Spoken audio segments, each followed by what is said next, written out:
Masarap nga bang maligo sa dagat? Oo naman, masarap talagang maligo sa dagat kahit araw-arawin pa lalo na't ito'y malinis.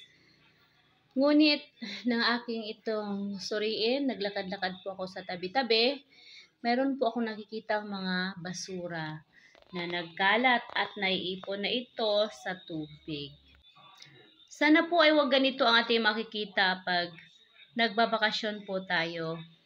Sana ay maging responsable po tayo sa pagtatapon ng ating mga basura. Sana wag dito sa dagat at kung saan-saan man.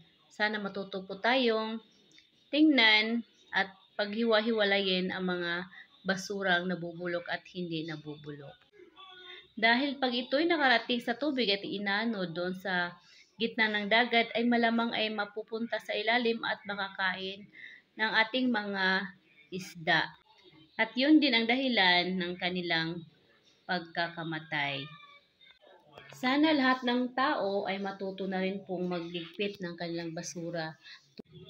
Tulad ditong sachet ng kape na nakarating na dito. Sana naman ay matuto po tayo dahil ang karagatan ay biyaya din sa ating ng may kapal. Huwag po sana nating abusuhin.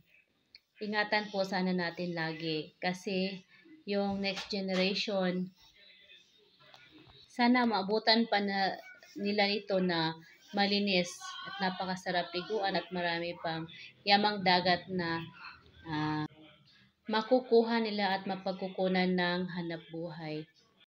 Sana magtulungan tayo, sana tulungan natin yung gobyerno natin na sugpuin ang sobra-sobrang basura sa ating paligid. Pati na rin sa ating karagatan. Inuulit ko po, sana po ingatan po natin ating karagatan sapagkat mayroon po mga buhay na ating pinagkukuhan din ng hanap buhay. Yung mga isda na nakukuha natin dito sa dagat at kung ano-ano pa nandito.